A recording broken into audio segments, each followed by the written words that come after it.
minutes out.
you, ma'am. Good. I don't know, it looks busy in here, which is always good. All right, we've got, welcome aboard, everyone. Nice to see you. Thank you very much for being here. I don't know if it's a beautiful day outside, but it's a beautiful day in here. All right, I'm Tammy Bruce, of course. I'm the spokesperson here for the State Department. And everyone watching at home, however you're seeing us, thank you all very much. You can get us at the State Department X account, I believe, also at state.gov. I know C-SPAN viewers are always with us, and I appreciate that, as well as a variety of other streaming. I don't know. There's my young man who was not here last time because he was traveling, Tommy Piggott, our principal deputy. And he will be briefing on Thursday, by the way, as we begin here. So let's start with the statement, shall we? Here on is this the last week of July? Is that possible? It's getting close. It's weird. Everyone's saying no. All right, I'm already wrong. All right, everybody. As of Friday evening, there are no wrongfully detained Americans in Venezuela, and we want to keep it that way. We are committed to doing everything we can to prevent one American national from being wrongfully detained by the Venezuelan regime ever again. To this end, I want to reiterate our clear warning. No one should go to Venezuela.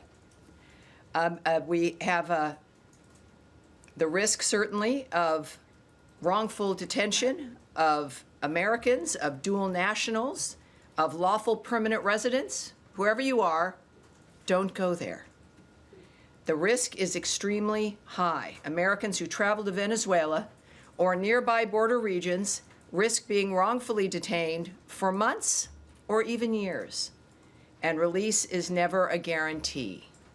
You can stop that yourself by not going to Venezuela. Further, the days of unelected health bureaucrats in Geneva running over the American people are over. It's a good day. In collaboration with the Department of Health and Human Services, we formally notified the World Health Organization of our rejection of the 2024 International Health Regulations amendments, which were set to become legally binding regardless of our WHO withdrawal. The 2024 IHR amendments broadened the WHO's mandate to include not only public health emergencies of international concern, but also, quote, events or conditions that may have the potential to become emergencies. How nice for them. This allows the WHO to deem what constitutes an international threat. We know from COVID-19 that an expanded international health bureaucracy will use their authority to centralize decision-making, stifle scientific debate, and censor free speech. Rejecting the 2024 IHR amendments reaffirms our position that U.S. public health policy will be shaped by Americans for Americans. And with our HHS colleagues, we are proud on delivering that mandate. And today, the United States informed Director General Audrey Azoulay of the United States' decision to withdraw from the United Nations Educational, Scientific, and Cultural Organization, also known, of course, as UNESCO. Continued involvement in UNESCO is not in the national interest of the United States. UNESCO works to advance divisive social and cultural causes and maintains an outsized focus on the UN's Sustainable Development Goals, a globalist ideological agenda for international development at odds with our America First foreign policy. UNESCO's decision to admit the, quote, state of Palestine, end quote, as a member state is highly problematic, contrary to U.S. policy, and contributed to the proliferation of anti-Israel rhetoric within the organization. Continued U.S. participation in international organizations will focus on advancing American interests with clarity and conviction. Based on President Trump's executive order, continued participation in international organizations is under review, and this is one result of that review, confirming the importance of making sure that all of what we do comports with the America First agenda. And finally, In today's topper, President Donald Trump met with Philippine President Ferdinand Marcos Jr. in Washington, D.C., following Secretary Rubio's meeting with President Marcos yesterday. Both meetings reaffirmed the ironclad United States-Philippines alliance as vital to peace and stability in the Indo-Pacific region, while advancing closer economic ties, including supply chain cooperation. Secretary Rubio announced plans to work with Congress to provide $15 million for private sector development in the Luzon Economic Corridor, part of a broader, more than $60 million initiative focused on energy, maritime issues, and economic growth. Both sides committed to regular high-level engagement as allies, particularly ahead of the 80th anniversary of the U.S.-Philippines diplomatic relations in 2026. So that is coming up, and I will now take your questions, and we'll go to Nadia. Thank you, Tammy. I have two quick questions. The first one is quick. The second is not that quick. The first one is about Syria. It's reported that Ambassador Tom Barak is going to chair a security meeting between between Israel and Syria. Is this to avoid the scenario we seen last week? Can you elaborate on this potential meeting between them? Well, what I can tell you is that all parties have reached a cessation of hostilities. We are calling on the Syrian government to lead on the next steps and hold all perpetrators of violence accountable for their actions. The United States government supports Syria's national unity and a peaceful and inclusive resolution with its minority constituents. I did speak with the Secretary briefly, actually just before coming up here, which is why I was a little bit late. But he expressed his optimism regarding the current situation, that there the Syrian government agreed to a boundary to not go into the Soweto area, but that there would be a boundary to make sure that jihadists were also not going in, to maintain some part of the peace, if you will, and he was enthusiastic about that was unfolding properly, and that everyone involved in the atrocities would be held accountable. And that could include people who also may be affiliated with the Syrian government. Obviously, a good opportunity for them to show their commitment to what needs to be achieved there.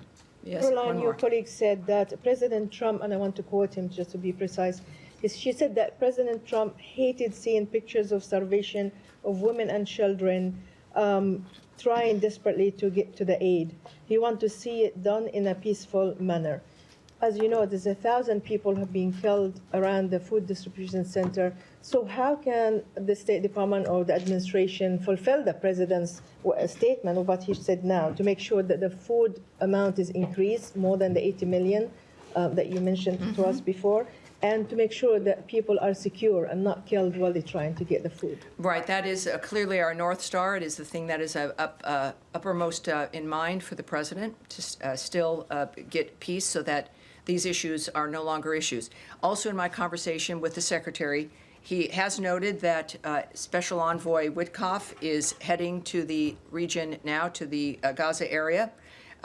And we all have, as does the President and the Secretary and the envoy, a strong hope that we will come forward with another ceasefire, as well as a humanitarian corridor for aid to flow, that both sides have in fact agreed to this.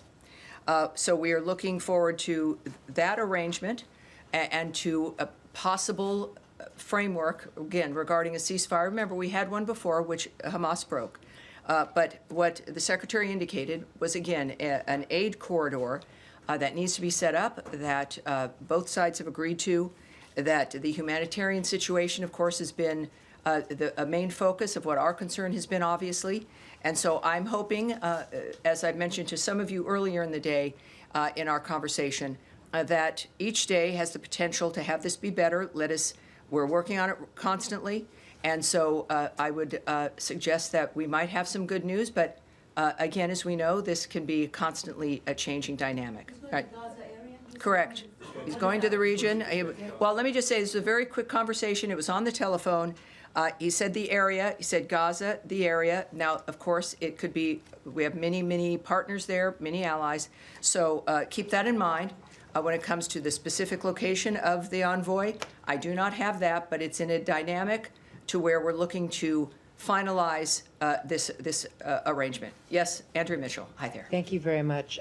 Recognizing that, as you've stated many times, as we know, Hamas started this and can finish it. Yes, ma'am. I just want to take it from there, from where you just left yes. off.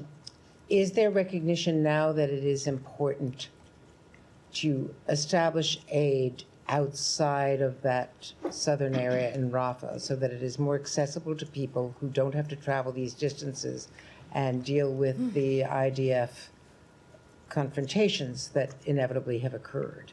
And I'd just like to follow up on that as well. Right. It's been always the intention, obviously, to have as many sites as possible. And again, it's been the difficulty of being in a war zone and what you can do and what you can arrange. The fact that we've had 3 sites up, and I think now it is nearly 85 million meals to date at the distribution centers that do exist. Clearly, it's not just a dynamic of wanting more distribution centers in a war zone. Our goal is to have not a war zone, and the aid corridor that the Secretary mentioned to me, so that multiple entities can deliver aid and whatever is needed in that region without being looted and hijacked by Hamas. Now, the initial plan, as it had been described to us, was that the so-called Gaza Humanitarian Foundation would have... Well, it really is called that. It's not. It's really called the Gaza Humanitarian Foundation, but go ahead. They call themselves the Gaza Humanitarian Foundation. Yes, ma'am. That they would be using American contractors or other contractors for security.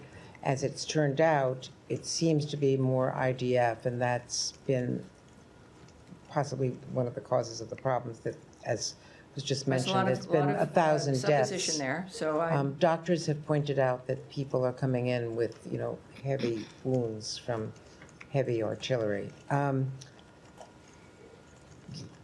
Is the possibility of having some sort of neutral contractors as the security force rather than the IDF?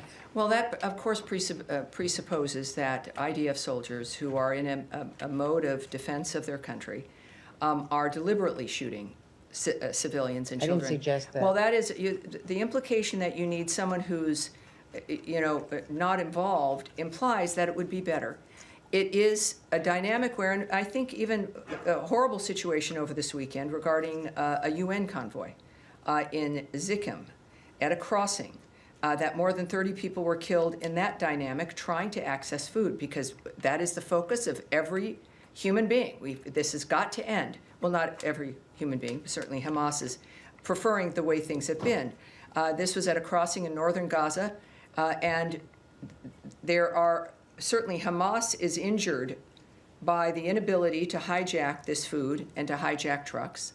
And they are injured by the success of GHF and what it's been doing, because they have not just looted these trucks, but they've weaponized the money that they make from this food, and then they control the population with it.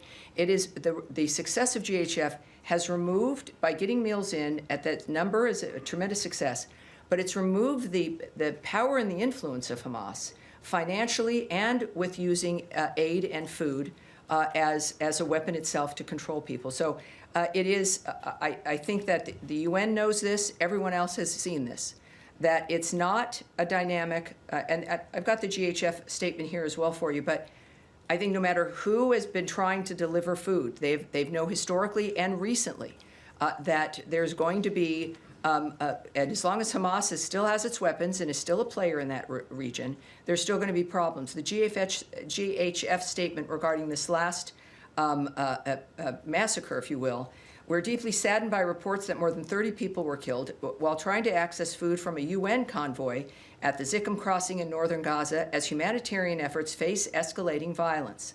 Like most incidents, this incident is not linked to GHF, despite what was falsely implied by various newspapers. These tragedies deserve visibility. The entire aid system is under immense strain. We hope reporters will cover these incidents with the same scrutiny GHF receives, because understanding the full picture is essential to protecting civilians and improving aid And delivery. have you seen the statement by 28 countries led by some of our closest allies in Europe? Yes, and I think it's nice to know, and many of certainly it's our allies and friends, it's a demand for the war in Gaza to stop. And we, of course, we've taken actions on that, I think, as we've seen, and we wonder why certain things have continued unabated, or at least in a kind of a perpetual loop, is because strongly worded letters don't stop this madness. Strongly worded letters won't stop Hamas. Strongly worded letters wouldn't stop Iran.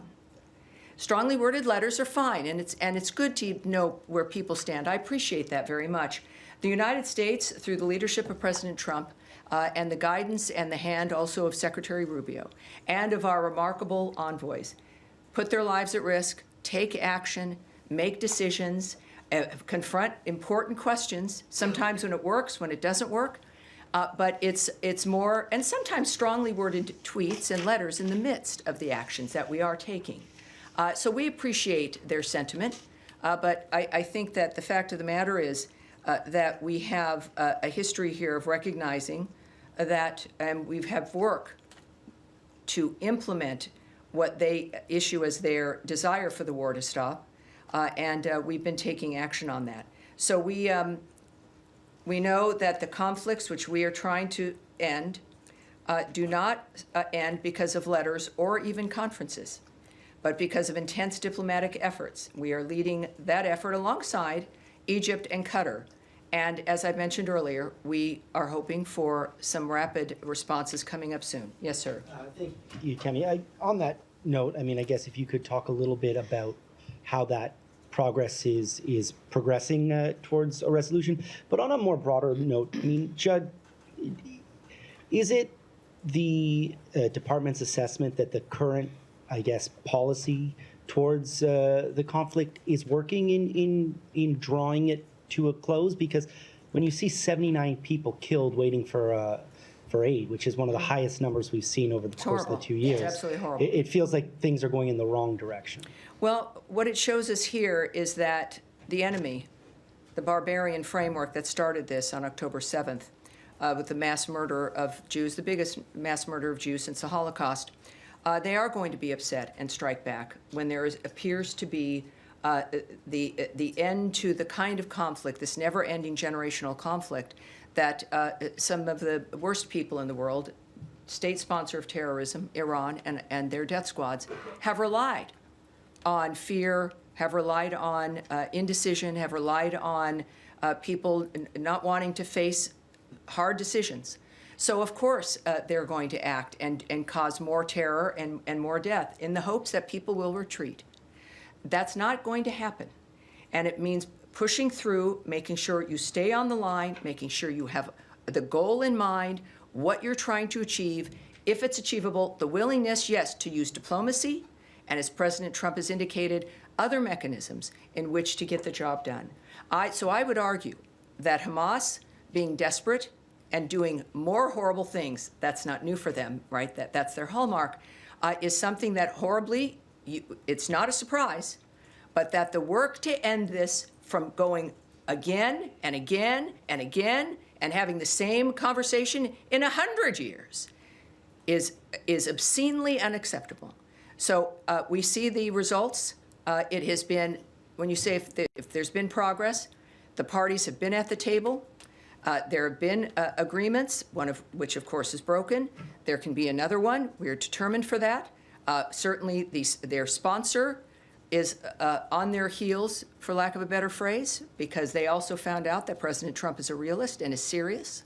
So I think that it is clearly shown progress. It's clearly shown a direction.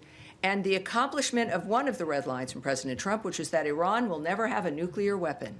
Well, guess what? They won't. Yes, Humaira. Reuters.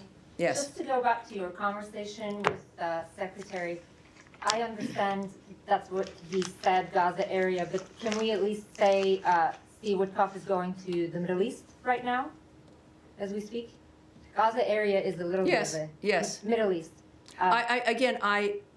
Based on I don't have specifics, and I'm sure we have an incredible team that works with Special Envoy Witkoff here in the building, are probably now grabbing the television and watching and saying, so I don't have the specifics of exactly where he'll be, but clearly it's in a position where he's going to be able to continue with the negotiations that will lead us to this, hopefully, ceasefire. Right, and you also said that one of the things that Secretary indicated, an aid corridor that needs to be set up that both sides have agreed to. So Yes. is the United States basically negotiating for an aid corridor that is going to include other humanitarian implementers like UN and others? Well, you're asking for so much, and I appreciate that about you because you're always a few steps ahead. That would require speculation on my part. It would require guessing on your part. What I know is what I said to you based on what the Secretary said to me. And one more All right, thing. one more.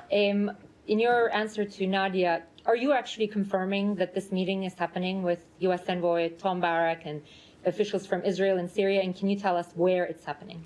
No, I can't confirm any of that. Thank you. Yes, ma'am. Thanks, Tammy. Going back to the American who was murdered in the West Bank, the president last week indicated there would be a meeting in which the Israeli government would give more information to the U.S. about his murder. Did that meeting take place, and what else can you tell us about that? There's not, unfortunately, there's not a great deal I can talk to you about the family and the nature of the conversations. Of course, we have confirmed the situation with his death. But the conversations or what has transpired at this point is not something that I'm able to share at this stage. And then another American was murdered in Syria last week.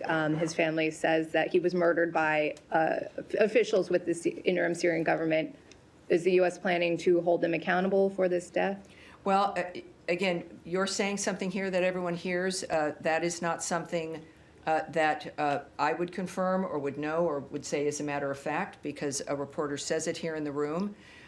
We can say, of course, that Secretary Rubio has emphasized the importance of prioritizing the safety and security of U.S. citizens. We can confirm the death of, and this is the Suwaida region, what we're discussing, of Syria last week, of U.S. citizen Hossam Saraya. We offer condolences to the family on their loss. We are providing consular assistance to them, but in the midst of the further conversations, I can't give you any more details except what we've already discussed. And then quickly on Haiti, the secretary announced yesterday that he had determined a number of legal permanent residents had ties to what has now been determined to be a Haitian FTO. How many people were affected by this? How did you determine that they had ties? Yes, to this group? again, for everyone at home, FTO is a foreign terrorist organization, so it's a very serious dynamic. Last month, Secretary Rubio determined that certain aliens with U.S. lawful permanent resident status who have supported and collaborated with Haitian gang leaders connected to Vive Ensemble, a U.S. designated foreign terrorist organization, are deportable due to the potentially serious foreign policy consequences of their continued presence in our nation. Vive Ensemble is a driver of the violence and criminality in Haiti, contributing to the island's instability. The Department of Homeland Security also steps in here. They will pursue the removal of these aliens from the United States pursuant to our laws. The Department of State defers to DHS on any update regarding removal proceedings regarding these aliens. We also will not allow aliens who have facilitated the actions of violent organizations or support criminal terrorist organizations to remain in the country. And of course, this demonstrates, I think it's safe to say, the administration's firm commitment to protecting the American people, advancing our national security interests, and promoting regional security and stability. There is an authority I want to share with everyone who may not know how this works. These actions are taken pursuant to Section 237A4C of the Immigration and Nationality Act. Under this section, also referred to as 4C by many, of the INA, an alien is deportable if the Secretary of State has reasonable grounds to believe that the alien's presence or activities in the United States would have potentially serious adverse foreign policy consequences for the United States. All right, yes, sir. Could I just ask you, follow up really to Humara's question? When you mentioned these humanitarian corridors, you said this has been agreed between the sides. Is that something that's come from the process in Doha that's been agreed? How should we take that? And just any detail you can give us about the corridor. I was, the secretary is a busy man. We're all proud of him, the nature of what he's being able to accomplish by splitting his time between the State Department and the White House. And our conversations sometimes are in person, oftentimes by phone.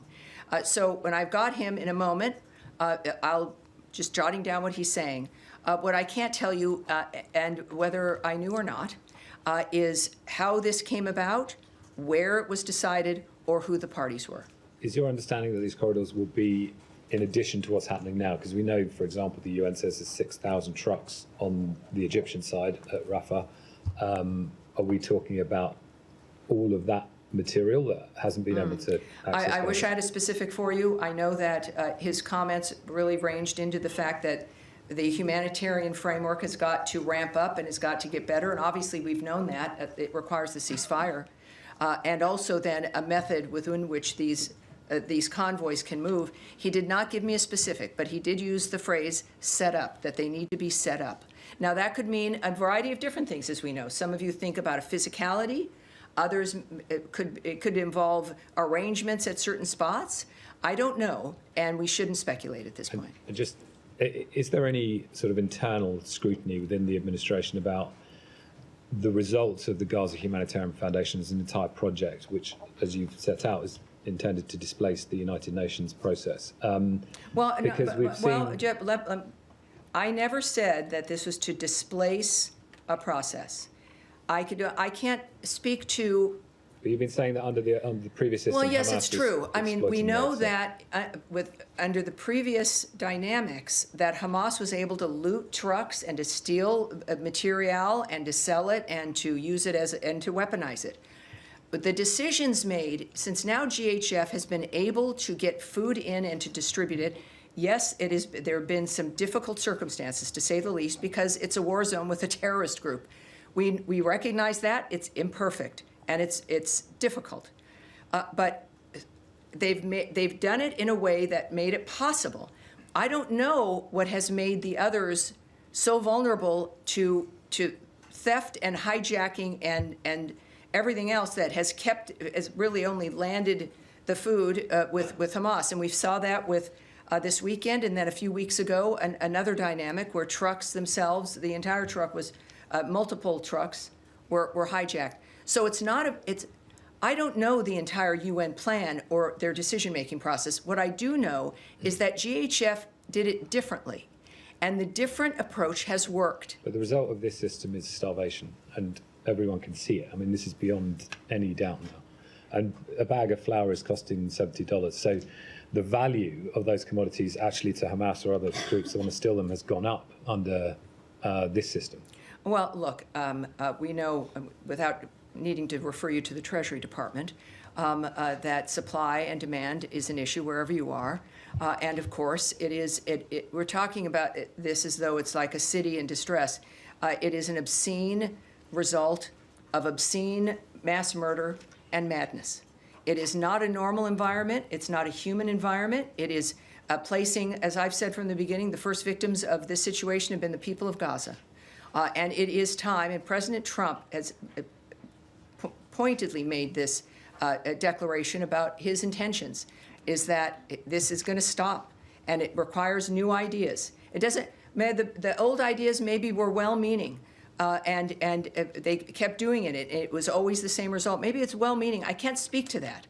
What everyone needs to recognize is that the current situation works, and yet there is still this bizarre resistance. And look, I'm here because I love the country, as are our diplomats, and there are other things that go on in the world when it comes to finances and Hamas being able to use a dynamic like this for its own benefit. That's horrible. But what we know is that we had to get food to people in the meantime and then change the dynamic on the ground, and that's what we're doing. All right. I know, Saeed. Yes, sir. Thank you, Tammy. Two quick questions. A follow-up on Tom. Between the 20th of January till the 2nd of March, upward of 600 trucks were going in a day. There's no evidence of any trucks were being stolen, and no evidence of violence around the aid and so on. Doesn't that speak well of the former system that was in place to get aid in? Well, without knowing what you're referring to or having the data or who's reporting those numbers, that would be speculation on my part. What we do know is that in the immediate aftermath of October 7th, the defense that Israel was applying regarding that dynamic, the efforts to get food in to Gaza, even recently, have failed miserably. We do know that everyone, as they had stopped food delivery because of the dangers on the ground. That was the driving force, was even for us before GHF, was we want to get material into the region, but we want to be able to do it somewhat safely and without it being looted or taken by Hamas. And no one had ideas about how to make that happen, and the GHF plan achieves that. What comes after this, I can't also tell you. That's a different, and there will be a day when we're discussing the redevelopment of Gaza and new issues about the markets of Gaza and the peace of Gaza and who's running Gaza. Those will also be maybe fraught conversations, but boy, I think we both look forward to those days. Yeah, and another quick question. Yesterday, the Chief of Staff of the Israeli Army, General Zamir, said that the current strategy, including storming Deir al-Balah with tanks and so on, and including apparently the starvation strategy, is aimed at forcing Hamas to release the hostages. And today, Bezalel Smotrich, the finance minister, said that they have a green light from the Trump administration to basically remove Gazans by force and create I need to stop you right there. I can't have a conspiracy theory, an accusation against President Trump about what someone says that they've been allowed to do. Saeed, we can't have that. And that's not something that belongs in this room with everything at stake, with so many people at risk. And then your answer is to bring up a conspiracy theory about what Donald Trump is saying or not saying. It's one thing to hear someone say it. It's another thing to bring it up in a serious room, of which I've shown you respect throughout. And that is unacceptable. And so we're going to move on. Yes, in the back, sir, La Stampa. Yes, sir. Yeah, thank you, Tommy. So about Israel, has anything changed between the relationship between the United States and Israel after the strike on Syria and the killing of all those Palestinians, although the Israelis are defending themselves? So can you elaborate a little bit? I would say you should ask the White House regarding their posture and what they've been experiencing. What I know is the president and the secretary, in their conversations, in their attitudes about the world and what needs to happen, have been consistent. That they don't view Israel or any one of our allies or friends, they're not fair weather friends. These are relationships. So it's not about changing relationships. It's about navigating what happens in the world and working with people who can help us make peace and get to the road that I think it's fair to say, certainly most of the nations that are our allies and partners want peace in the world. And that is our goal. Thank you. Yes. Just a quick clarification question on Special Envoy Witkoff's mission. You said that the humanitarian framework in Gaza has got to ramp up, but that you've been understanding that it requires a ceasefire first. No, you've misunderstood me. That's why I'm checking. It can be a ramping up, as an example, of GHF, who are continually working on how to expand and to have more areas in which to get food delivered. I would consider part of that, but if you're looking at scores of other organizations moving into that's only going to happen when it's safe. So when we think of ramping up, you can have that with more distribution sites for GHF or others who perhaps adopt their technique and strategy. But of course, if we're speaking of a normal environment, that requires a ceasefire. The carnage has got to stop. Hamas has to lay down the weapons that they have, and they've got to release the hostages. That was the other note that the secretary made to me, was the expectation of the release of hostages. I did not get whether it was a particular number or all of them, but that is something he mentioned. All right. Yes, Sean. Sure. Just a couple things. I mean, first of all, in your statement in UNESCO, you talked about the state of Palestine, in quote marks. Ambassador Huckabee is in the West Bank today. He's in Ramallah. He met somebody from the Palestine Liberation Organization, and he visited a Christian village in the West Bank recently. Could you talk about his increased engagement with the Palestinian Authority? Does this show a new, any sort of shift, any sort of new effort, and what are the asks of the Palestinian Authority? Right. I will not, as I haven't before, I tend to not characterize, I work hard not to, anyone's comments or anyone's activities, whether it's the secretary or an ambassador or an envoy or a diplomat. So I'm not going to characterize his remarks. I think we're led by a group of men and women who are pretty clearly speak for themselves. But I wouldn't speak on anything that extends beyond looking to his comments and his activities.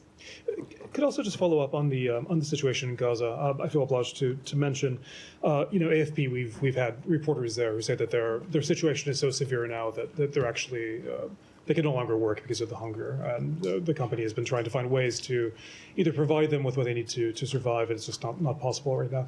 Are there any talks that the U.S. government has about how to help?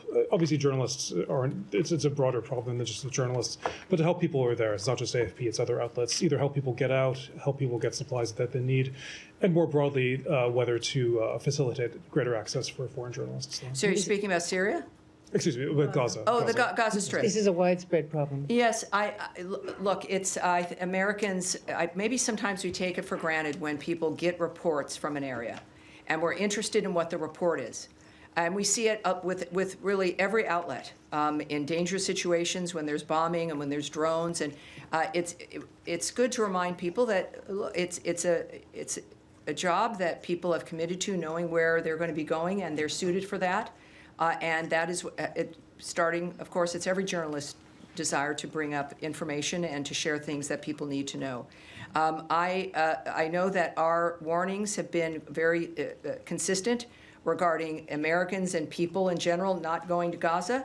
I think that your outlets and others, no doubt if they have some issues, should bring it up to the U.S. government. But I think that when you go someplace and you know it's a war zone, that's a risk that is taken and accepted.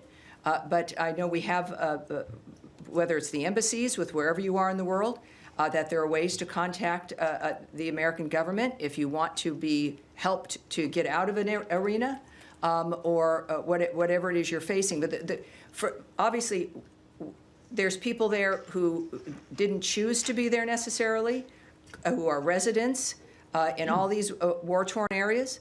And then there's reporters who we owe a great deal to, who go to these areas and report to Americans for us. Sure, just to clarify, and the world. Just to clarify, we're talking about local reporters. Foreign reporters can't go in, and these people, they have no recourse. But I'll just say that I think all of us, anything that can be done to help the people who are there, I think all of us would be. Well, every single thing we're doing clearly is going to be beneficial for the people and for the people who happen to be reporters, for foreign reporters who want to enter an area. This is an opening that we're looking forward to, that the president spoke to a few days ago about his optimism about some news out of the Gaza area. Every single thing we're doing, it doesn't eclipse anybody, right? The Gazan people, whatever their professions are, and for the people who want to get into Gaza to report, it is, in all honesty, helping to facilitate reporters has not been at the top of our list. The top of our list has been to stop the carnage and to help hostages. But as a side effect, everyone wins when the world is at peace, when a region is at peace, when there isn't a terrorist group controlling a section of a country. All right. Yes, sir. And then I'll come up to you next. Thank you. Thank you, Tammy.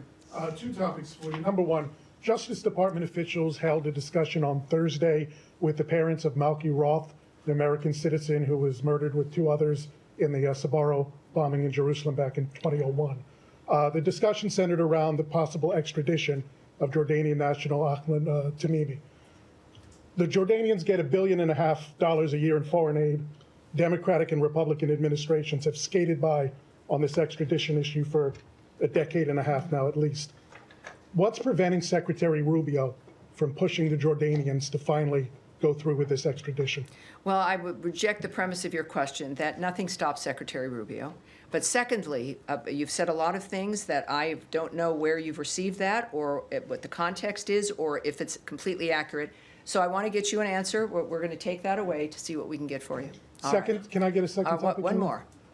In terms of Syria going forward, some of the sanctions obviously have been lifted by the Trump administration and some more on the way. Some, though, are determined by Congress, like the Caesar sanctions. Yes. There's two competing bills right now in Congress. One to completely lift the Caesar Act sanctions, another to kind of slow walk it a little bit, make it provisional on Syrian government meeting some parameters.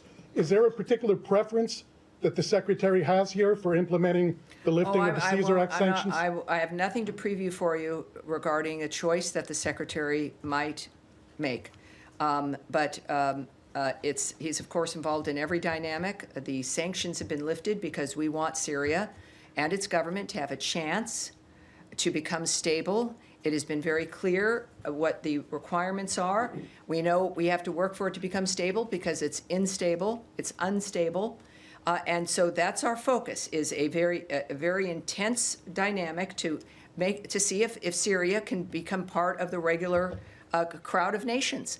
That said, I mean, that's the original commitment, why sanctions were lifted. It couldn't work, sanctions that were on Assad. But we are finding whether or not, these days show us, whether or not the current government is able to act in a way that helps us get that stability. And so that is what's driving us now. Yes, sir. Thank you, Tammy. Back to the hostages, is the discussion you were talking about with Secretary Rubio. Yesterday, the families of the hostages released a statement saying they were concerned about this possible offensive as it gets to the issue of potentially hurting or endangering the hostages as they go forth. And I was wondering if there was any conversation that you can share that would focus or give a message to the families in terms of, as progress is being made in talks and so close, that this potential offensive may endanger the hostages. Well, I think that I don't have anything that I can tell you regarding private conversations or efforts that have been made, reaching out, of course, to hostage families.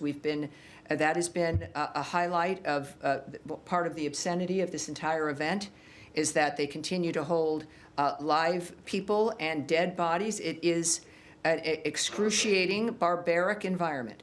But of course, as you know, our engagement has been with everyone. We will do we will talk with whoever we need to talk with to have peace in the world. I can't tell you again conversations give you details of any conversations with hostage families, but all of us are well aware of the suffering that happens in a war zone. And our focus has been to stop that war, to stop the fighting, to have a ceasefire. This is obviously, as you know and all of us know, a conversation the world has. And it is at the top of our mind as we work still to stop this carnage. Yes, sir. Thanks so much. On Ukraine, if I may, does the Secretary have any expectations from upcoming talks in Istanbul, given its timing, its format? Are you guys even part of it? I can't necessarily speak to the Secretary's thoughts dynamically, but I know that our ambassador to NATO had a number of remarks to make that he made this morning on television regarding the talks. Again, this would be Istanbul. First of all, I can tell you that we're aware of the scheduling of a third round of talks being negotiated between the two parties. We continue to encourage direct talks between Russia and Ukraine in pursuit of a comprehensive ceasefire and eventual negotiated peace settlement. The Ambassador Whitaker in this case, said, "I'm encouraged that both sides are going to sit down again and negotiate because that's the only way this is going to be resolved. Getting both sides to the table, getting both sides to the table is going to happen this week. Is important. It is an important next step, and I think that's all because of the leverage that the United States of America and President Trump continues to apply." He also noted that, as we've said repeatedly, constructive good faith dialogue is the only path to ending this war. That has been a hallmark of Secretary Rubio's remarks, that only the two parties can make the difference in deciding to stop this. And the president supports any mechanism that leads to a just, durable, and lasting peace. We have seen, continuous missiles and, drone attacks from Russia, even overnight, they claimed new lives. Today marks, yesterday marked 1 week since the president gave the Russians, I'm sorry, can you say who? Russians, have been attacking, Ukraine, Yes. claiming new lives. Yesterday marked 1 week since the president gave them 7 weeks. Are you guys doing any assessment at this point? Do you think this 1 week window already allows you to draw any conclusion about their behavior? I would caution when the president notes a block of time or a window that it could be any time in that window. We've already seen that in one instance. There is, at the same time, with negotiations, as I mentioned before, without going into the details, if there's a genuine negotiation happening and it's in motion, then things can change rapidly. That the day you set up a window, 2 days later it can be different because of the conversations that have been had. So it's never a static, for most of us, if we make a plan, it's kind of a static plan for us. We have an appointment and we choose that day for the appointment next month. That's not the case here. These are opportunities that the president speaks about, which is part of an important aspect of his leadership, and what the person who we are speaking with should know, that there might be some options, but it's not the only thing he's looking at. It's not the only dynamic that matters. And we've seen him give windows before, and he's acted very quickly within a block, and I think that's why it matters. He knows, he's said very, very often, many times, he's not happy with what's happening and the choices that Russia is indulging in. Yes, sir, at the end of the row. Thank you, Madam Bruce. Ahmad Shaido from Azerbaijan. Tensions in northern Syria are rising, and we see conflicting interests between countries like Turkey and Israel. And recently, some Israeli voices said that after Iran, Turkey could be the next threat. And meanwhile, in Turkey, there are growing anti-Israel views. Some people are even calling for Turkish army to enter the Gaza. And recently, President Recep Tayyip Erdogan said that we will not allow the partition of Syria. Well, you're in a direction. Every single thing requires a speculation. It's comments that I've not. No, my question is that how do you assess the possibility, well, what the I'll tell risk you, when we of? think about Turkey and Israel and that region, it's a very heightened environment, and many things are going to be said. What we can say is, of course, that all parties regarding Syria, of course, there's a cessation of the violence there. We don't see the activity that people are talking about or musing about. We don't see that. We know in many times recently, the president and the secretary have intervened in what could be horrible situations like the India-Pakistan dynamic, which they were able to stop. These are our leaders are very well versed on the nature of what we need to do to keep peace at hand and how to stop any dynamic that might threaten that peace. So I would point people to what is actually the case right now. The real world is enough to have some anxiety about, but we've got good leaders moving us through it. And to not add in conspiracy theories, gossip, propaganda, or other rhetoric meant to make people afraid. Yeah, Eric. Thank you, Tammy. I wanted to ask Secretary Rubio today, or rather, he reposted a post from the Bureau of Western Hemisphere Affairs marking the 13th anniversary of the murder of pro-democracy leaders Osvaldo Paya and Harold Cepero in Cuba. We've seen Rosa Maria Paya recently approved for incorporation as a member of the Inter-American Commission on Human Rights. Yes. Can you speak to any additional actions or any evaluation by the administration about the human rights situation in Cuba, any additional actions we might expect in terms of holding that regime to account? I have nothing to preview for you, but with what you've already noted and what we know about Secretary Rubio is, like with every other country that is in some regime-type trouble, he cares about the condition of the people who are there. He particularly, of course, he understandably cares about Cuba. We've seen him take actions in that regard, but I have no preview for you of anything that might come up later as well. Yes, sir. Thank you so much, Tammy. Question on Syria. You said that you are calling the Syrian government to lead to the next step and hold all parties who are involved in the violence accountable. Yes. Do you feel confident that the Syrian interim government has the capacity and the will to hold those accountable who were involved into violence in Syria, including those who were affiliated with them? Yes, we know. We're, of course, aware of those reports, and we're aware that some who might be affiliated but not directed by the Syrian government may be a part of that. Whether they have the will or the ability to do it, well, we're going to find out, aren't we? And they have something not everyone has, which is the power and the encouragement of the American people and of the American president. The Ambassador Barrack is one of our best. So they have that, and of course our actions to help facilitate that. And this is where we find out what people are made of and what they can actually accomplish. Another question on Iran. Iran and the 3 EU countries will hold a nuclear talks in Istanbul later this week. Yes, we discussed that a little bit already. Does the U.S. build any hope on it, or have you gave Iran, or have you set the end of August as a deadline for Iran to come back to the table and make a nuclear deal with you? Yes, as the president has said, the Iranian people stand to benefit from negotiating in good faith. The ball is in their court. The Iranian leadership has a window of opportunity to choose a path of peace and prosperity for their people, and we are also ready to talk directly to the Iranians.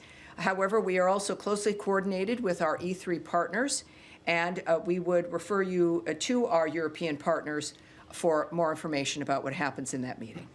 All right, right there, back, gray suit, in the glasses, right there. Thank you so much.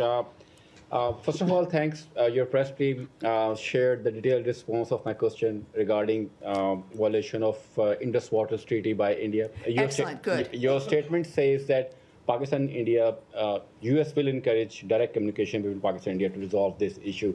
But I remember President Trump, when he was in Saudi Arabia, he asked Secretary Rubio to invite the leadership of Pakistan and India to normalize that relation between the two countries. He, after stopping the war between India and Pakistan, he also offered to mediate on Kashmir.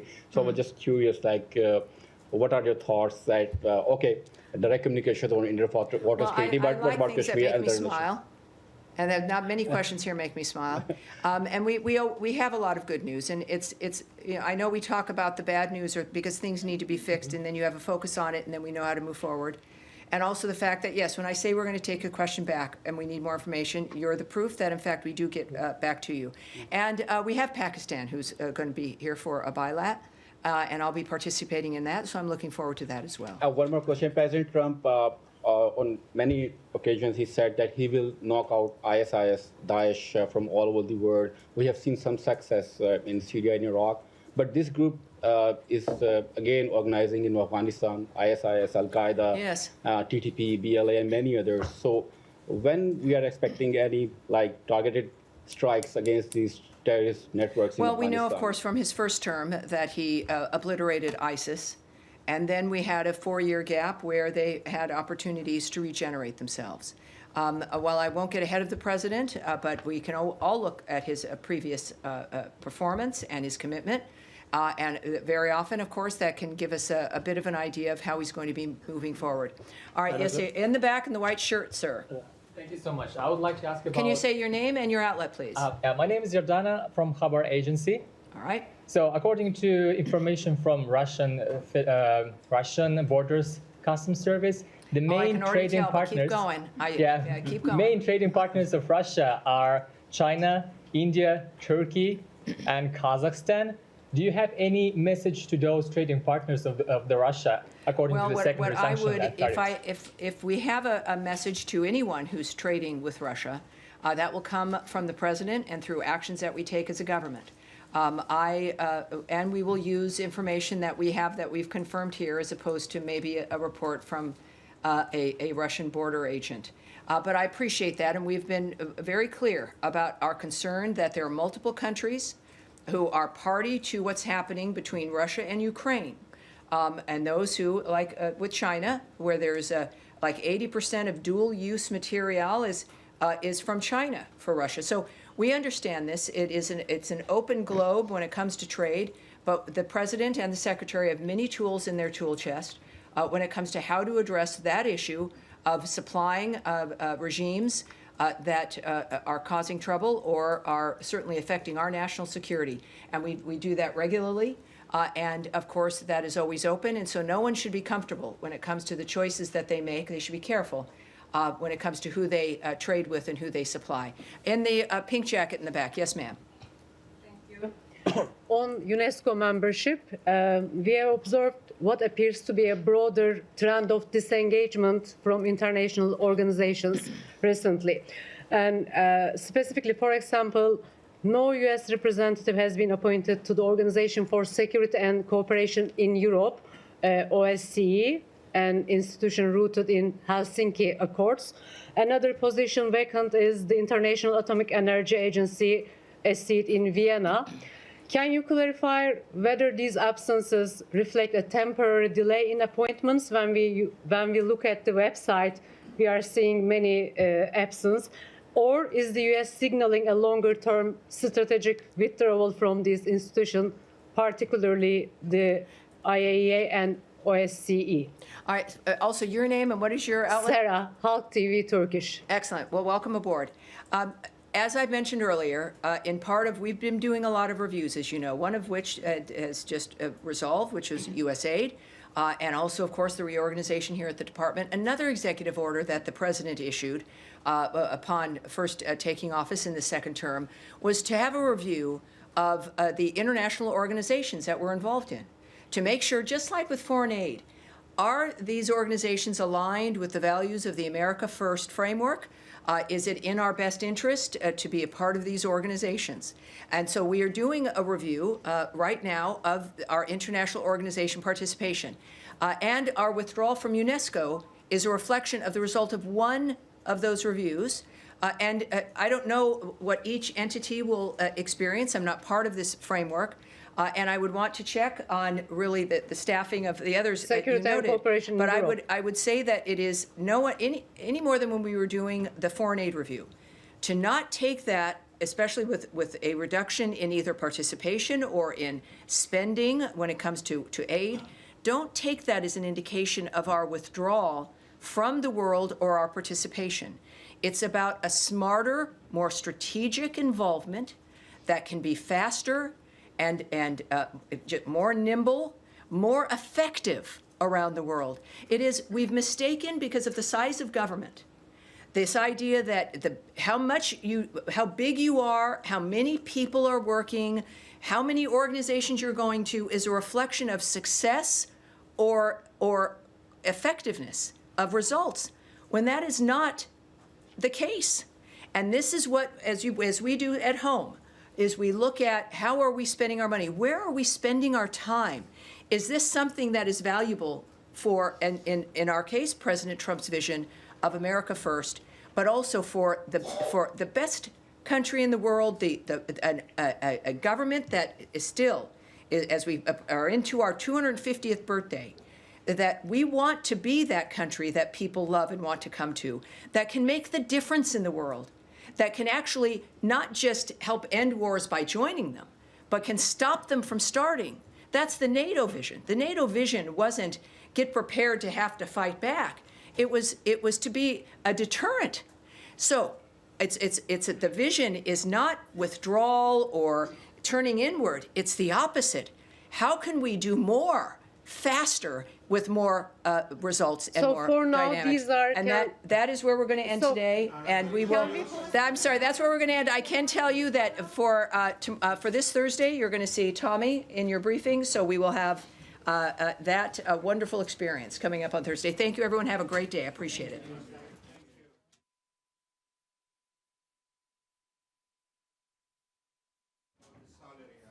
Well, I hope everyone appreciates me.